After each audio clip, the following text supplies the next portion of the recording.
आगे बढ़ते हैं। How does the weight of an object vary with respect to mass and radius of earth.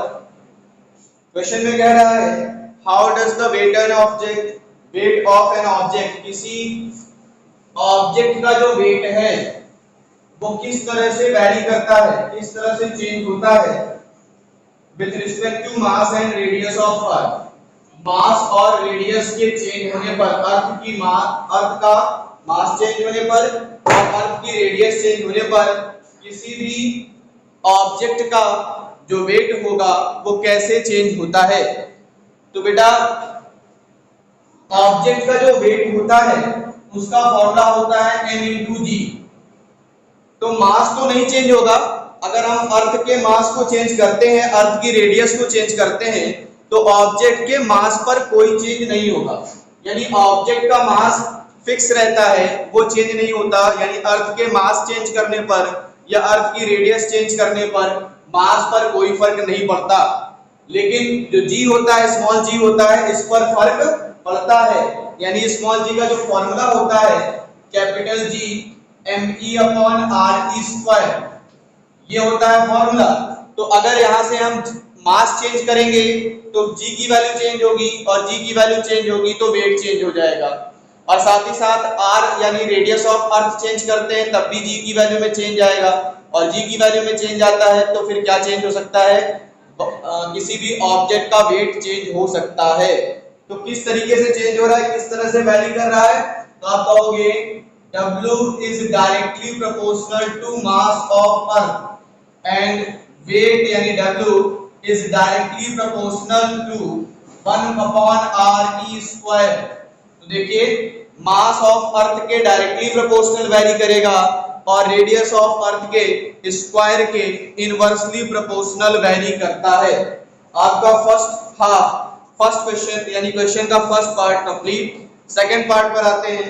Second part है in a hypothetical case if the diameter of the earth becomes half of its present value, यानी अगर diameter, अर्थ का जो diameter है अभी जो present value है उससे आधी हो जाए, अर्थ का डायमीटर अगर आधा हो जाए और मास 4 टाइम्स हो जाए, mass becomes 4 times, then how would the weight of an object on the surface of earth change. किस तरीके से ऑब्जेक्ट जो होगा, ऑब्जेक्ट का वेट जो होगा वो चेंज हो जाएगा, ये आपको बताना है। तो चलिए इसी फॉर्मूले पर, यानी पर अभी तक हम लोगों ने क्या दिया कि भैया W = mg, अभी वेट कितना है mg है, बाद में कितना वेट हो जाएगा वो किस पर डिपेंड करेगा, g पर डिपेंड करेगा। तो कैपिटल जो स्मॉल g डैश मान लेते हैं, नया जो एक्सेलरेशन ड्यू टू ग्रेविटी, नई एक्सेलरेशन ड्यू टू ग्रेविटी कितनी है, g डैश है। तो मास कितना हो गया 4 टाइम्स और रेडियस कितनी हो गई हाफ, डायमीटर हाफ हुआ मतलब रेडियस हाफ हुआ, तो मास हो गया 4 टाइम्स। तो आप लिखेंगे 4me डिवाइडेड बाय re/2 का होल स्क्वायर। तो g dash is equals to g 4gme divided by re² divided by 4, और ये 4 ऊपर पहुंचेगा तो g डैश की वैल्यू मिलेगी 16 gme डिवाइडेड बाय re²। तो आपने देखा कि स्मॉल g डैश जो है वो 16g आ रहा है, यानी जो g डैश की वैल्यू है वो 16g हो गई। तो भैया जो वेट होगा वो भी तो 16 टाइम्स बढ़ जाएगा, तो वेट जो होगा वो कितना हो जाएगा, अभी के वेट के जो प्रेजेंट टाइम में वेट है उसके वेट के 16 टाइम्स हो जाएगा। क्लियर है, समझ में आया? रफ करें इसको।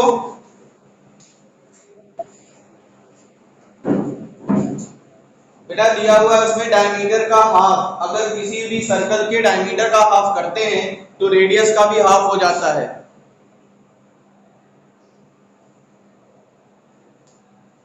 रफ करें इसको, सबको समझ में आ गया हो तो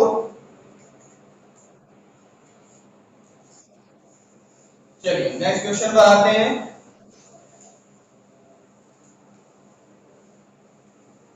देखिए नेक्स्ट क्वेश्चन क्या कह रहा है कि two objects of masses m1 and m2, दो ऑब्जेक्ट हैं, दोनों के मास जो है वो m1 और m2 है, having the same size are dropped simultaneously from heights h1 and h2 respectively। यानी दो ऑब्जेक्ट हैं, उनके मास जो है वो m1 और m2 है, और दोनों एक एक हाइट से, यानी h1 हाइट से पहला वाला h1 हाइट से और दूसरा वाला h2 हाइट से ड्रॉप किया जाता है, फेंका नहीं जाता, सिर्फ ड्रॉप करना है आपको। Then find out the ratio of time they would take in reaching the ground. Ground तक पहुंचने में दोनों ऑब्जेक्ट कितना समय लेंगे, इसका रेशियो बता दीजिए, इसका रेशियो बता दीजिए। तो बताइए, ये है h1 हाइट मान लेते हैं, और दूसरी वाली है ये है h2 हाइट। ऐसा कह नहीं रहा है कौन छोटा कौन बड़ा, बट हमने ऐसा मान लिया। ये मास m1 है और ये मास m2 है। तो हमने बताया था कि अगर किसी ऑब्जेक्ट को हाइट से फॉल करते हो, अब ड्रॉप करते हो, तो ड्रॉप करने की कंडीशन पर क्या लगता है, फ्री फॉल की कंडीशन लगती है। और फ्री फॉल जो होता है वो मास से इंडिपेंडेंट होता है, यानी मास पर डिपेंड नहीं करता, मास पर डिपेंड नहीं करता। ग्राउंड पर टकराएगा तो कितनी हाइट होगी, h1 हाइट ट्रेवल करेगा, और ये वाला ऑब्जेक्ट h2 हाइट ट्रेवल करेगा। तो हम लोग लगाते हैं equation of second motion, motion of equation second वाला। तो h1 is equals to ut1 मान लेते हैं, माइ plus half g t1 square, क्योंकि पहला टाइम है। तो h1 की वैल्यू h1 u0 क्योंकि इनिशियल वेलोसिटी 0 है, हाफ g t1 स्क्वायर। इसी तरीके से अगर हम सिमिलरली बात करें h2 के लिए, तो ut2 हो जाएगा हाफ g2 स्क्वायर। तो h2 इज इक्वल टू आ जाएगा हाफ g t2 स्क्वायर। अभी आपको क्या फाइंड करना है, टाइम का रेशियो फाइंड करना है। तो आप क्या करिए, सिंपली h1 अपॉन h2 कर दीजिए, तो हो जाएगा half g t1 square divided by half g t2 square. तो हाफ g से हाफ g कैंसिल हो गया, h1 अपॉन h2, यहाँ आ गया t1 अपॉन t2 का होल स्क्वायर। तो t1 अपॉन t2 का स्क्वायर हो जाएगा under root h1 upon h2। Ratio में लिखना है तो t1 ratio t2 is equals to under root h1 ratio under root h2। तो जो टाइम का रेशियो होगा वो हाइट के स्क्वायर रूट के रेशियो के बराबर होगा। जो टाइम का रेशियो होगा वो किसके बराबर होगा बेटा, स्क्वायर रूट ऑफ हाइट के बराबर होगा, स्क्वायर रूट ऑफ हाइट के रेशियो के इक्वल होगा। सॉल्व हो गया ये, कोई दिक्कत? इसी क्वेश्चन में एक क्वेश्चन और अटैच किया है। क्वेश्चन में लिखा हुआ है will this ratio remains the same. क्या ये रेशियो सेम रहेगा? कब? जब one of the object is hollow and another is solid. यानी एक ऑब्जेक्ट अगर खोखला हो अंदर से और एक ऑब्जेक्ट सॉलिड हो, तब भी क्या ये रेशियो सेम रहेगा? जो अभी रेशियो है उस टाइम भी यही रेशियो रहेगा। अगर दोनों ऑब्जेक्ट एक हॉलो हो और एक सॉलिड हो, तब भी क्या रेशियो सेम रहेगा? जी नहीं, तब रेशियो सेम नहीं होगा। क्यों नहीं सेम होगा? क्योंकि सर अगर हॉलो होगा तो हॉलो के अंदर क्या भरी होगी? हवा भरी होगी, एयर भरी होगी, और एयर क्या कर देगा? डेंसिटी को कम कर देगा, जिस वजह से, और मैंने बताया था कि डेंसिटी पर डिपेंड करता है, मास पर डिपेंड नहीं करता, डेंसिटी पर डिपेंड करता है। तो अंदर एयर भर जाने से उसकी डेंसिटी कम हो जाएगी, और अगर डेंसिटी कम हो गई तो फिर क्या वर्क करेगा? यहाँ पर क्या टाइम सेम होगा? जी नहीं, टाइम सेम नहीं होगा।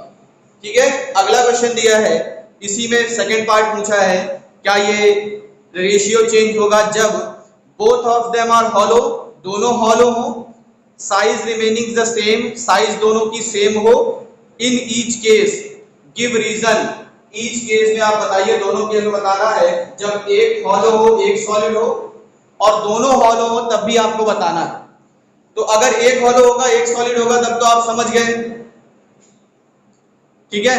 अब बात आती है कि अगर दोनों सॉलिड हो, दोनों हॉलो हो, सॉरी, दोनों अगर हॉलो होंगे, दोनों की साइज सेम है, तब फिर क्या होगा? अगर दोनों की साइज सेम है और दोनों हॉलो है तो बेटा दोनों साथ में गिरेंगे, यानी जो रेशियो होगा वो सेम होगा, रेशियो होगा वो सेम होगा। लेकिन अगर साइज डिफरेंट हो गई होती, अगर साइज डिफरेंट हो जाएगा तो डेंसिटी बढ़ जाएगी या डेंसिटी अगर कम हुआ तो डेंसिटी कम हो जाएगी, बढ़ गया तो डेंसिटी बढ़ जाएगी। अगर साइज मैटर कर गया, साइज घट बढ़ गया तो फिर रेशियो जो होगा वो सेम नहीं रहेगा, रेशियो फिर से चेंज हो जाएगा। बट इस क्वेश्चन में कह रहा है कि साइज रिमेनिंग सेम, साइज दोनों की सेम है तो फिर क्या होगा, तो फिर रेशियो जो है वो भी सेम रहेगा। ठीक है, समझ में आया बेटा तीनों क्वेश्चन? रफ कर दें इसको। राहिल हुसैन ने क्वेश्चन पूछा था, उनका क्वेश्चन देख लेते हैं, क्या क्वेश्चन पूछे थे वो।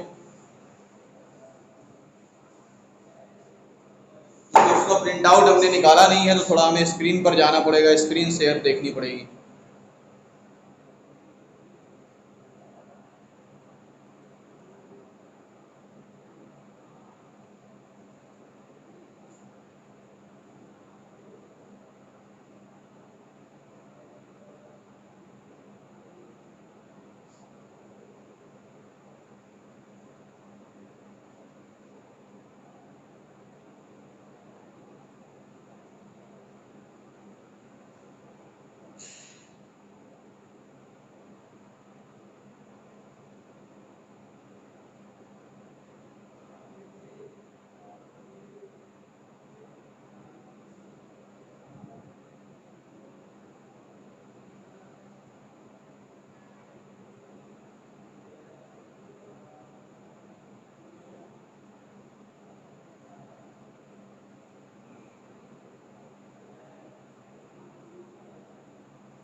तो इनका क्वेश्चन मैं पढ़ रहा था अभी तक। इनका क्वेश्चन ये था, राहिल हुसैन ने क्वेश्चन सेंड किया था कि एक चीता है, जंगल का जानवर चीता जानते होंगे सभी लोग, वो 500 मीटर यानी 500 मीटर तक की डिस्टेंस में maximum speed 100 kilometre per hour की अटेंड कर सकता है।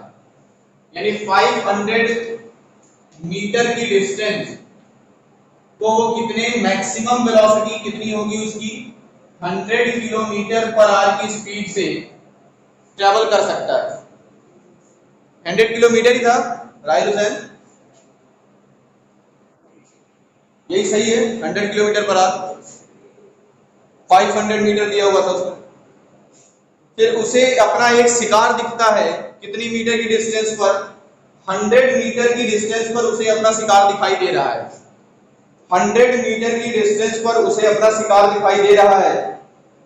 तो ये है, मान लीजिए 500 मीटर की डिस्टेंस है, उसे 100 मीटर पर अपना शिकार दिखाई दे रहा है, ये 100 मीटर है, और यहां से यहां तक की डिस्टेंस बचेगी 400 मीटर। तो यहां तक मैक्सिमम जो वेलोसिटी फाइंड कर सकता है, यहां तक मैक्सिमम वेलोसिटी उसकी कितनी हो सकती है, यहां पर मैक्सिमम वेलोसिटी उसकी 100 किलोमीटर पर आवर हो सकती है। ये मीटर में ही दिए हुए हैं ना बेटा, 100 मीटर और 500 मीटर। तो यहां पर मैक्सिमम वेलोसिटी इसकी 100 किलोमीटर पर आवर हो सकती है। एवरेज वेलोसिटी आपको दिया हुआ है, एवरेज वेलोसिटी कितना दिया है आपको, 90 kilometre per hour average velocity दिया हुआ है, 90 किलोमीटर पर आवर। ठीक है ना। तो चलिए, हमसे पूछ ये रहा है कि कितने टाइम में वो यहां से यहां तक पहुंच जाएगा, यहां से यहां तक वो कितने टाइम में पहुंच जाएगा, ये आपको बताना है। एवरेज वेलोसिटी आपको दिया हुआ है, t1 टाइम तक के लिए, t2 टाइम तक के लिए एवरेज वेलोसिटी 90 दिया हुआ है, और यहां से यहां तक की मैक्सिमम स्पीड उसकी 100 है। तो मान लेते हैं बेटा कि यहां से यहां तक ट्रेवल करने में इसे टाइम t1 लगता है, और बाकी का अगला डिस्टेंस ट्रेवल करने में इसे टाइम t2 लगता है। ठीक है ना, अगली डिस्टेंस ट्रेवल करने में t2 टाइम लगता है, और स्टार्टिंग की 100 मीटर की डिस्टेंस ट्रेवल करने में इसे t1 टाइम लगता है। तो जहां से वो स्टार्ट करेगा, मान लीजिए वो इनिशियल वेलोसिटी उसकी 0 होने वाली है, क्योंकि रेस्ट से स्टार्ट करेगा अपना शिकार देखने के बाद। उसके बाद वो पिकअप करेगा, एक्सेलरेशन करेगा, उसकी स्पीड धीरे धीरे बढ़ती चली जाएगी। तो देखिए यहां से अगर हम फर्स्ट t1 टाइम के लिए बात करें तो डिस्टेंस 100 है, 100 फॉर्मूला लगा रहे हैं s is equal to ut plus half at square bye.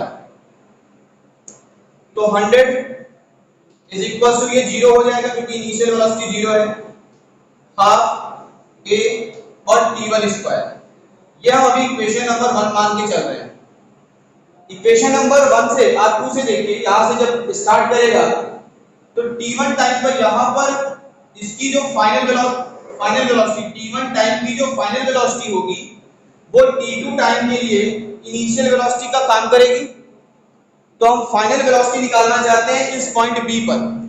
Point मान लीजिए A है, ये B है और ये C है। तो पॉइंट B पर हम फाइनल वेलोसिटी निकालना चाहते हैं।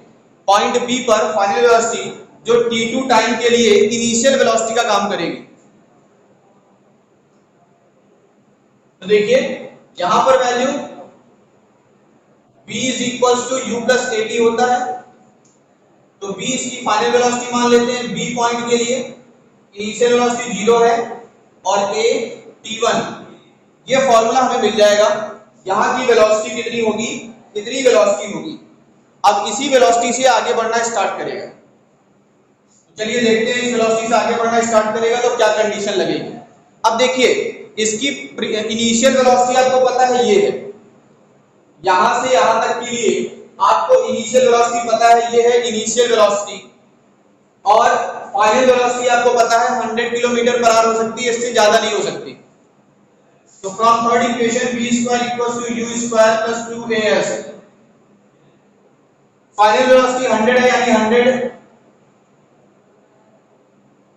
आपको इसको मीटर पर सेकंड में चेंज करना पड़ेगा या फिर इसको किलोमीटर में चेंज करना पड़ेगा। इसको किलोमीटर में चेंज कर लीजिए तो ये 1/10 हो जाएगा। अब सही है। और यहां पर 100 का स्क्वायर कर दीजिए, ये 0 हो गया। 2 एक्सेलरेशन हमें नहीं पता और डिस्टेंस कितनी है 400 मीटर। तो 400 अपॉन 1000 यानी 2 अपॉन 5 आएगा। देखिए 400 अपॉन 1000 करेंगे आप 0 0 0 0 2 से कैंसिल करेंगे 2 टू द 4 2 5 10 2 अपॉन 5 ये आंसर आ जाएगा। 100 का स्क्वायर करेंगे तो 10000 is equals to 4a upon 5। तो यहां से हमें आसानी से एक्सेलरेशन मिल जाएगा। यहां से देखिए एक्सेलरेशन मिलेगा a is equals to 50,000 upon 4. It means कितना आएगा बेटा 12500 किलोमीटर पर आर स्क्वायर। इतना एक्सेलरेशन होगा। इतनी बात समझ में आई।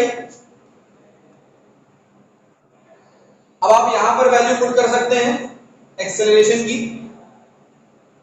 यहां पर देखिए एक्सेलरेशन लिखा हुआ है, ये एक्सेलरेशन की वैल्यू आप पुट करिए तो आपको आसानी से क्वेश्चन सॉल्व होता हुआ दिखाई देगा। ये कैंसिल करेंगे आप, ये आएगा सॉरी ये कैंसिल होगा तो आएगा 5। तो ये बचेगा कितना 1/5 is equals to a t1 square. a की वैल्यू पुट कर दें,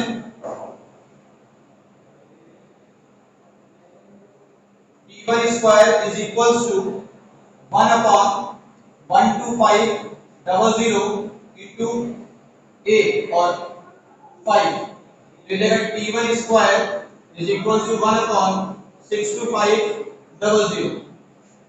अगर हम t1 फाइंड करेंगे t1 is equals to आ जाएगा 1/250 अप्रोक्सीमेटली। ये r में आ रहा है बेटा, इसमें आंसर है कितने अब इसको सेकंड्स में कन्वर्ट करना होगा तो सेकंड में कन्वर्ट कर लोगे, 3600 से मल्टीप्लाई कर दो इसको। P1 is equals to 1/2 और 3600 इस तरह से सॉल्व कर लेंगे तो आंसर आ जाएगा आपका। अप्रोक्सीमेटली आंसर आएगा बेटा, एग्जैक्ट आंसर नहीं आएगा इसमें, ठीक है? समझ में आया? हाँ ऐसे कुछ आएगा। समझ में आया कुछ? थोड़ा सा कॉम्प्लिकेटेड क्वेश्चन था और कॉन्सेप्चुअल क्वेश्चन था, ठीक है? और कोई क्वेश्चन किसी के?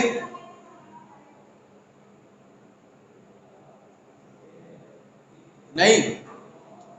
चलिए आगे क्वेश्चन लगाइएगा, नहीं आते हैं तो पूछिएगा, कोई दिक्कत होती है तो बताइएगा, ठीक है? क्लास ओवर करें फिर।